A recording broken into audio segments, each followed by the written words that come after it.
नमस्कार, नई परख के राष्ट्रीय मुद्दा कार्यक्रम में आपका स्वागत है। आज के इस कार्यक्रम में हम प्रोफ़ेसर अभय कुमार दुबे के साथ देश की राजनीति की गहमा-गहमी में जो मुद्दे चल रहे हैं, उन पर कुछ बातचीत करेंगे। अभय सर नमस्कार।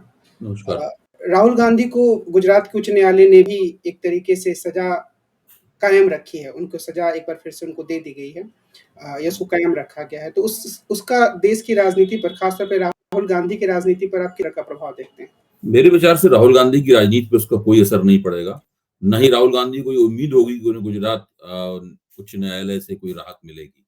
तो वहाँ के न्यायाधीश ने जिस तरह का फैसला दिया है, उस फैसले को पढ़ने से ही लग जाता है कि उनसे कोई उम्मीद की भी नहीं जानी चाहिए थी। दरअसल अब ये सुप्रीम कोर्ट में जाएँगे और अगर कोई न्यायिक राहत मिलनी है, अदालती राहत मिलनी है, तो वो सुप्रीम कोर्ट से ही मिलेगी। वहाँ उनकी उम्मीदें ज़्यादा हैं। दूसरे, राहुल गांधी के लिए अब इस चीज़ का कोई महत्व नहीं रह गया है कि वो सांसद रहेंगे कि नहीं रहेंगे। हाँ, इस चीज़ का महत्व ज़रूर है कि वो अगला संसद का चुनाव लड़ पाएँगे कि नहीं लड़ पाएँगे, क्योंकि इस फैसले पर ये भी निर्भर है। अगर वो संसद का चुनाव ही नहीं लड़ पाएँगे, तो प्रधानमंत्री पद का उम्मीदवार बनने की उनकी जो संभावनाएँ हैं या जो उनका दावा है, मतलब वो दावा कमज़ोर हो जाता है। और अगर ऐसा होता है, तो फिर कांग्रेस को सोचना पड़ेगा कि वो राहुल गांधी की बजाय किसको प्रधानमंत्री पद के चेहरे के तौर पर प्रोजेक्ट करे। कम से कम कांग्रेस उन इलाकों में तो उस चेहरे को प्रोजेक्ट कर ही सकती है जहां पर केवल कांग्रेस ही भाजपा से लड़ रही है।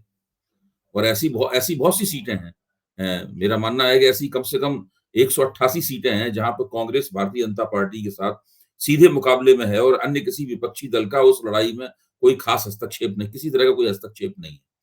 तो वहां पर किसी को कोई ऐतराज नहीं होना चाहिए अगर कांग्रेस कहते हैं कि भाई अगर हमारे हमारे कैंडिडेट जीते, हमारे उम्मीदवार जीते, तो हम फलाने को प्रधानमंत्री पद का उम्मीदवार बना सकते हैं। हमारी तरफ से फलाना प्रधानमंत्री पद का उम्मीदवार है। तो अब कांग्रेस को ये देखना पड़ेगा कि वो क्या मल्लिकार्जुन खड़गे को वो चेहरा बनाएगी या किसी और को चेहरा बनाने के बारे में सोचेगी। अच्छा, चेहरा जो होता है तो जरूरी नहीं उसकी बाकायदा मंच से घोषणा की जाए। जो किसी पार्टी की राजनीति होती है उसमें एक चेहरा अपने आप उभर आता है। तो कोई ना भी अगर किसी चेहरे को घोषित करे, फिर भी ये लग जाता है कि ये चेहरा जो है बहुत महत्वपूर्ण है और अगर इस पार्टी को सत्ता मिली, इस पार्टी के उम्मीदवार ज़्यादा जीते, तो ये चेहरा ही सत्तारूढ़ होगा। तो इस प्रकार की जो राजनीति है उसमें ये अदालती फैसला बहुत महत्वपूर्ण हो जाता है। वैसे जहाँ तक राहुल गांधी की कांग्रेस में हैसियत का सवाल है, अदालती फैसला जो भी हो, राहुल गांधी की हैसियत पे तो कोई सवालिया निशान लग नहीं सकता। मैं तो ये भी मानता हूँ कि अगर विपक्ष जीतता है और कांग्रेस का प्रधानमंत्री बनता है और वो प्रधानमंत्री राहुल गांधी नहीं होते, किसी भी कारण से, अदालती निर्णय की वजह से या किसी और वजह से नहीं होते, फिर भी राहुल गांधी की राजनीतिक हैसियत उससे कमतर नहीं होगी। भाई सोनिया गांधी पहले प्रधानमंत्री बनने की स्थिति में थी। विदेशी मूल के विवाद से उन्होंने तय किया कि वो प्रधानमंत्री नहीं बनेंगी और मनमोहन सिंह 10 साल तक प्रधानमंत्री रहे, लेकिन सोनिया गांधी की हैसियत तो उससे किसी भी तरह कम नहीं हुई। ये जो राहुल गांधी की जो राजनीतिक गतिविधि है उसके संदर्भ में क्या आपको लगता है कि वो देश की राजनीति पर ज़्यादा प्रभाव डालेगी या वो उनका प्रभाव पीछे की तरफ जाएगा? मैं ये सवाल इसलिए भी कर रहा हूँ क्योंकि जो वो लगातार अलग-अलग तरह की गतिविधियाँ कर रहे हैं, कभी मैकेनिकों से मिलना, कभी किसानों से मिलना, तो कम से कम सोशल मीडिया पर अगर हम देखें तो एक तरह का एक चर्चा का विषय बन रहा है। तो आप इसे कैसे देखते हैं? देखिए, जनसंपर्क की एक विधि है। जनसंपर्क की एक विधि भारत जोड़ो यात्रा थी और ये भी जनसंपर्क की कुछ विधियां ही हैं। इसके लिए कहीं वो धान रोपते हैं, कभी मैकेनिकों से मिलते हैं, कभी कुछ कर रहे हैं, कभी कुछ कर रहे हैं। जनता के विभिन्न तबकों में जा रहे हैं। जिस तबके में जाएंगे वहां उनके प्रति कुछ ना कुछ हमदर्दी बढ़ेगी, उनकी छवि में इजाफा होगा। अ, अब देखने की हम लोगों के आकलन की बात यह है कि ये सब करके राहुल गांधी को जो पॉलिटिकल पॉइंट्स मिल रहे हैं, यानी राहुल गांधी की छवि में जो बेहतरी हो रही है, वो किस हद तक जाएगी? क्या दूसरी तरफ नरेंद्र मोदी की छवि में गिरावट आ रही है? मेरा कहना है नहीं। क्या भारतीय जनता पार्टी केंद्रीय शासन के संदर्भ में जो एंटी इनकम्बेंसी है वो बहुत बड़े पैमाने पर बढ़ गई है? उस तरह से बढ़ गई है इस तरह कर्नाटक की भाजपा सरकार के खिलाफ बढ़ी हुई थी या हिमाचल प्रदेश की भाजपा सरकार के खिलाफ बढ़ी हुई थी। तो ये सवाल अगर मुझसे पूछा जाएगा तो मैं कहूँगा नहीं, ऐसा नहीं है। केंद्र सरकार के खिलाफ जनता में कुछ-कुछ नाराजगी है, बहुत सारे मामलों में उनकी विफलताएँ जो हैं वो लोग समझ रहे हैं और महँगाई, बेरोज़गारी का सवाल भी बहुत महत्वपूर्ण है। अभी फिर महँगाई बढ़ गई है। तो ये उनके सँभाले नहीं सँभल रहा है। लेकिन इसके बावजूद भी क्या जनता भारतीय जनता पार्टी का विकल्प तलाश रही है? क्या जनता नरेंद्र मोदी का विकल्प तलाश रही है? तो ये एक ऐसे प्रश्न हैं जिनके ऊपर हम लोगों को गंभीरता से सोचना चाहिए। जब हम इन प्रश्नों के बारे में सोचेंगे, तब फिर इनके आईने में हम राहुल गांधी की गतिविधियों को देख परख कर उसके बारे में ज़्यादा अच्छी समीक्षा कर पाएँगे। ये जो विपक्षी दलों की बैठक होने वाली है 17-18 जुलाई को बंगलोर में, तो उस संदर्भ में शायद कांग्रेस ने और दलों को भी आमंत्रित किया है। तो क्या ये एक ऐसी गतिविधि है जिससे कि विपक्षी एकता को और बल मिले? देखिए, बंगलौर की मीटिंग तो पहले से तय थी। पहले ये मीटिंग शिमला में होने वाली थी। फिर शरद पवार ने ऐलान किया कि नहीं, अब ये बंगलौर में होगी और इस मीटिंग में सभी तमाम विपक्षी दलों को निमंत्रित किया गया है। कांग्रेस ने आम आदमी पार्टी को भी निमंत्रित किया है। तो ये बैठक तो बहुत महत्वपूर्ण होने वाली है। इस बैठक में तो शायद कायदे से अ, अगर पटना में जो हुआ था, अगर उसका अगले चरण में उन्हें जाना है, तो उन्हें ये तय करना होगा कि किस राज्य में विपक्षी एकता का फ़ॉर्मूला क्या होगा? बड़े लचीले ढंग से विपक्षी एकता का फ़ॉर्मूला हर राज्य में अलग-अलग बनाना होगा। हर राज्य की परिस्थिति अलग है। हर राज्य में कांग्रेस का प्रभाव क्षेत्र अलग दूसरे राज्य से भिन्न है। इसी तरह हर राज्य में राजनीतिक शक्तियों का संतुलन भी अलग तरीके का है। भाजपा की स्थिति भी राज्यों में अलग तरीके की है, हर राज्य में। इन सब बातों को सोच समझकर किस राज्य में विपक्षी एकता का क्या संरचना होगी, क्या फ़ॉर्मूला होगा विपक्षी एकता हासिल करने का, इसके बारे में कुछ तय करना होगा वहाँ पर बंगलौर में। या तो वो लोग इसके बारे में कुछ नेताओं की कोई मीटिंग वगैरह कमेटी वगैरह बनाएँगे, जो इस बारे में अलग से विशेष रूप से सोचे या कुछ उन लोगों ने सोच रखा होगा वो सामने आएगा बहस-मुबाहिसे के अंदर। क्योंकि जब जो इतने पार्टियों के नेता जाएँगे तो उसमें बहुत सी पार्टियों के नेता तो एक-एक राज्य की नुमाइंदगी करते हैं। तो ये सब बातें निकल कर आएँगी। मुझे लगता है कि बंगलौर की बैठक, पटना की बैठक से भी ज़्यादा महत्वपूर्ण होने वाली है। और जो आपने कि राज्यों की पार्टी कहा, तमिलनाडु की ही कई पार्टियाँ हैं उसमें तो। जी, जी। तो जी, तो लेकिन इसके बरक्स जो एनडीए है, वह भी अपने किले को लगातार मजबूत कर रहा है। तो उसके इस प्रयास को आप कैसे एनडीए तो देखिए जो राष्ट्रीय जनतांत्रिक गठजोड़ है, जिसको हम एनडीए कहते हैं, एनडीए एनडीए तो लगातार अपने आप को मजबूत कर ही रहा है और एनडीए ने अपने आप को मजबूत करने के लिए उन 2 क्षेत्रों को चुना है, जो उसके सबसे कमज़ोर क्षेत्र माने जाते हैं, महाराष्ट्र और बिहार। अब महाराष्ट्र में देखिए एनडीए ने अपने खिलाफ 2 बड़ी पार्टियों को विभाजित कर दिया है। शिवसेना और राष्ट्रवादी कांग्रेस को विभाजित कर दिया है और उसका 40, 50, 50 या उससे भी ज़्यादा बड़ा हिस्सा मिलाकर वो अपने गठजोड़ में ले आए। दूसरी तरफ बिहार में जो महागठबंधन है, महागठबंधन से कई ताकतें छीन ली हैं एनडीए ने। उपेंद्र कुशवाहा को छीन लिया है, जीतन राम मांझी को छीन लिया है। मुझे लगता है मुकेश सहनी को भी वो छीन सकते हैं या छीन लेंगे या लगभग वो प्रक्रिया चल ही रही होगी। और अब उनकी मुझे लगता है कि उनकी निगाह तो अब जनता दल यूनाइटेड यानी नीतीश कुमार की पार्टी पर भी टिकी हुई है। तो वो कुछ भी हो सकता है वहाँ बिहार में। इसलिए ये मान लेना कि वहाँ पर महाविकास अघाड़ी आगे है, यहाँ पर महागठबंधन आगे है और ऐसा आगे ही बना रहेगा, वहाँ महाविकास अघाड़ी भी आगे बना रहेगा, ये मुग़ालता होगा। राजनीतिक शक्तियों का संतुलन हर जगह लगातार बदलता रहता है। भारतीय जनता पार्टी खुद ही इसी मुग़ालते में थी। वो महाराष्ट्र में भी आँख बंद करके चुनाव जीतने के बाद सोच रही थी कि अब हम उद्धव ठाकरे के साथ मिलकर सरकार बनाएँगे। उद्धव ठाकरे ने उसे चित कर दिया और राजनीतिक शक्तियों का संतुलन महाराष्ट्र में बदल गया। अब फिर दोबारा बदल रहा है, बदल गया उस वक़्त।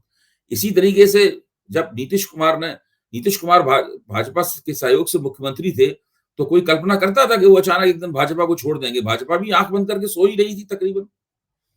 नीतीश कुमार ने उनको बड़ा ज़बरदस्त पटखनी दी। तब से भाजपा फिराक में बैठी हुई है इसका जवाब देने के लिए और महाराष्ट्र में उसने इसका बड़ा करारा जवाब दिया है और अब मुझे लगता है कि बिहार की बारी है। बिहार में भी वो जवाब देने की प्रक्रिया शुरू हो गई है। लेकिन क्या ये कह सकते हैं कि जिस तरीके की कोशिशें भारतीय जनता पार्टी के द्वारा की जा रही हैं, वो एक तरीके से प्रधानमंत्री के चेहरे पर भरोसे के कम होने को भी दिखाता है कि उन्हें बहुत सारा जोड़-तोड़ करने की ज़रूरत है, तभी वो सत्ता देखिए कायम कर देखिए पाएँगे? प्रधानमंत्री के चेहरे का सवाल और प्रधानमंत्री की छवि का सवाल जिस तरह मीडिया द्वारा प्रचारित किया जाता है, हम लोगों को उसका मतलब उस तरह नहीं ग्रहण करना चाहिए। प्रधानमंत्री की छवि, उनका रुतबा, उनकी उनका उनके उनके उनके नाम पे मिलने वाले वोट की जो वाहवाही है, ये सब बातें बड़े प्रयासों के ज़रिए हासिल की जाती हैं। इसमें भारतीय जनता पार्टी का संगठन, उसका आकार-प्रकार, उसकी पहुँच, उसके संसाधन और गठजोड़ बनाने की प्रक्रिया, लगातार अपने गठजोड़ को विस्तारित करते जाने की प्रक्रिया, दूसरे भाजपा दूसरी पार्टियों से नेताओं को निकालकर अपने में भर्ती करने की प्रक्रिया लगातार चलाती रहती है। ये एक एक तरह का रिक्रूटमेंट ड्राइव है, जो लगातार भाजपा की तरफ से चलता रहता है। तो ये सब मिला-जुला कर नरेंद्र मोदी की छवि में तरह-तरह के छोटे-छोटे इज़ाफ़े, छोटी-छोटी वृद्धियाँ होती रहती हैं। ये मानना कि छवि कोई एक ऐसी चीज़ है जो अलग से रखी हुई है और वो कम-ज़्यादा होती है तब भाजपा कोई कार्रवाई करती है, ऐसा नहीं है। ये भाजपा ये प्रक्रिया सतत चलाती रहती है और ये उसका सबूत है कि उसके जो सबसे ज़्यादा कमज़ोर 2 इलाके माने जाते थे, महाराष्ट्र और बिहार, वहाँ पर उसने लगातार राजनीतिक हस्तक्षेप करके अपनी जो कमी थी उसकी काफ़ी हद तक भरपाई की। अभी पूरी तरह भरपाई नहीं हुई है, लेकिन आज भाजपा वैसी नहीं रह गई है जैसी कि आज से 6 महीने पहले हुआ करती थी वहाँ पर। तो काफ़ी कुछ उसकी भरपाई कर ली है भाजपा ने। पश्चिम बंगाल में स्थानीय निकायों के परिणाम आए हैं, जिसमें तृणमूल कांग्रेस ने बहुत अच्छा प्रदर्शन किया है और आज अगर इंडियन एक्सप्रेस की खबरों को माने तो जिन इलाकों में भारतीय जनता पार्टी का वर्चस्व था, वहाँ उसकी स्थिति बड़ी कमज़ोर हुई है। तो इसको आप कैसे देखते हैं? देखिए, भारतीय जनता पार्टी का वहाँ पे मुख्य तौर पर 3 या 4 इलाकों में वर्चस्व था। उसमें से शुभेंदु अधिकारी वाले क्षेत्र को छोड़ दिया जाए तो बाकी जगहों पर ममता बनर्जी ने बहुत ही करारी पराजय उनको दी है। लेकिन हम लोगों को याद करना चाहिए कि पिछले 2018 में जो चुनाव हुए थे पंचायतों के, उसमें भी तृणमूल कांग्रेस ने बड़ा ज़बरदस्त प्रदर्शन किया था। भाजपा उस वक़्त भी काफ़ी पीछे थी। लेकिन जब लोकसभा चुनाव हुए तो भारतीय जनता पार्टी ने तृणमूल कांग्रेस को बहुत करारा झटका दिया। ऐसा झटका दिया कि कुछ भाजपा को लगने लगा शायद वो बंगाल का विधानसभा चुनाव भी जीत सकती है। तो ये चुनाव जीतना टीएमसी के लिए ज़रूरी था। अगर इस चुनाव में कहीं वो भाजपा उसको ज़्यादा करारी टक्कर दे पाती, तो फिर टीएमसी के लिए मुश्किल हो जाती। वो जीतना ज़रूरी था। लेकिन इसका मतलब सीधा ये नहीं निकाल लेना चाहिए कि इसका मतलब ये है कि लोकसभा चुनाव भी टीएमसी इसी तरीके से लड़ेगी और जीतेगी। हालाँकि मैं ये मानता हूँ कि टीएमसी पिछले बार के मुकाबले लोकसभा चुनाव में इस बार बेहतर परिणाम निकालेगी। पिछली बार थोड़ा असावधानीवश भी हो गया था मामला और उसमें टीएमसी के खिलाफ उन दिनों काफ़ी एंटी इनकम्बेंसी भी चल रही थी। जो विधानसभा चुनाव में टीएमसी ने उस एंटी इनकम्बेंसी को कम किया है। तो भाजपा को पिछला प्रदर्शन दोहराने में मुश्किलें आएँगी वहाँ पे बहुत। लेकिन पंचायत चुनाव के नतीजों से हमें एकदम ये नहीं मान लेना चाहिए कि वो भाजपा जो है उस तरीके से हार जाएगी। टीएमसी उसको बिल्कुल सूपड़ा साफ कर देगी। ये रूरल पोल थे, ये ग्रामीण इलाकों में होने वाले चुनाव थे। उनको उस तरीके से स्थानीय निकाय का चुनाव नहीं कह सकते हैं, मतलब ये शहरी म्युनिसिपैलिटियों के चुनाव नहीं थे। तो उसमें टीएमसी ने बहुत ज़बरदस्त, जबकि केंद्रीय बल काफ़ी लगाए गए थे, फिर भी पूरी जगह नहीं लगे थे। करीब 17-18% केंद्रीय बल तो आखिरी वक़्त तक वहाँ पे पहुँच ही नहीं पाए, बंगाल में। तो टीएमसी ने जो वहाँ हिंसा हुई, जो हर बंगाल में हर चुनाव में काफ़ी हिंसा होती है, बंगाली राजनीति का किरदार ही कुछ इस तरह का है। तो वो उस हिंसा उन्होंने एक तरह का आरोप लगाया है कि भाई ये केंद्रीय बलों की विफलता है, जो हिंसा हुई। तो इस वक़्त टीएमसी का हाथ ऊपर है। लेकिन लोकसभा चुनाव लड़ने के लिए उसे पहली बात तो जो है मार्क्सवादी कम्युनिस्ट पार्टी की और कांग्रेस की जो बंगाल में उपस्थिति है, उस उपस्थिति के साथ में वो कैसा रिश्ता बनाएँगे अपना, वो देखना पड़ेगा। सीपीएम के साथ तो कोई रिश्ता उनका बन नहीं सकता। कांग्रेस से उनका रिश्ता बन सकता है। कांग्रेस से रिश्ता तभी बन सकता है जबकि सीपीएम से कांग्रेस का रिश्ता ना बने। पिछला चुनाव तो सीपीएम और कांग्रेस ने मिलकर लड़ा था विधानसभा में। तो वो ये सब का इस लिहाज से देखा जाए, टीएमसी बंगाल की बहुत बड़ी ताकत है। वो अकेले ही बीजेपी के खिलाफ लड़ सकती है, इसमें कोई शक नहीं। लेकिन कांग्रेस और सीपीएम में से अगर कांग्रेस किसी तरीके से टीएमसी के साथ में कोई गठजोड़ निकाल ले, फिर तो भाजपा के लिए जीतना बहुत मुश्किल हो जाएगा। एक आखिरी प्रश्न इस बात से संबंधित है कि क्या हमें हर चुनाव को एक अलग चुनाव के रूप में देखना चाहिए। मतलब हम उससे बहुत ज़्यादा उम्मीद ना करें कि अगर कर्नाटक में विधानसभा में कांग्रेस जीती है, तो लोकसभा में भी उसका प्रदर्शन वैसा ही रहेगा। तो इस नहीं, देखना तो हर चुनाव को स्वतंत्र रूप से चाहिए, हुँ, क्योंकि हर चुनाव की परिस्थितियाँ अलग हैं। हर चुनाव में जो नेता आने वाला है, उस नेता का चेहरा बदल जाता है। मतलब वो राष्ट्रीय चुनाव अलग होते हैं, विधानसभा के चुनाव अलग होते हैं, फिर शहरी जो म्युनिसिपैलिटियाँ हैं, उनके चुनाव अलग होते हैं, स्थानीय निकायों के, पंचायतों के चुनाव ग्रामीण ज़मीन पे होते हैं, वो अलग तरह के चुनाव होते हैं। तो हर चुनाव को देखना तो अलग तरीके से ही चाहिए।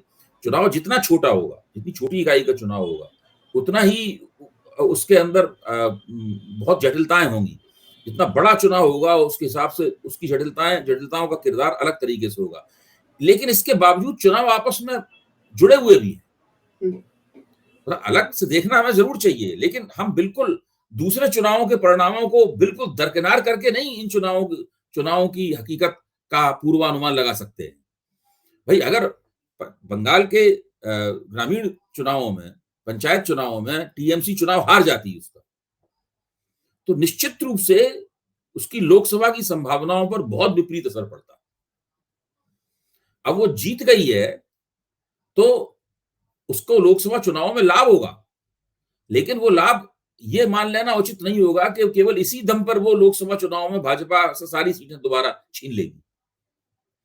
तो ये समीक्षक का काम थोड़ा-सा बहुत संतुलन बनाकर चलना है और सभी तरह के तथ्यों को निगाह में रखते हुए पूरी अपनी समीक्षा की भित्ति खड़ी करनी होगी उसे। जी, बिल्कुल। तो आज की बातचीत को हम यहीं विराम देते हैं और नई परख के राष्ट्रीय मुद्दा कार्यक्रम के अगले अंक में हम देश की राजनीति के अन्य मुद्दों पर विस्तार से चर्चा करेंगे। अब बस बहुत-बहुत धन्यवाद। ठीक नमस्कार। है। नमस्कार।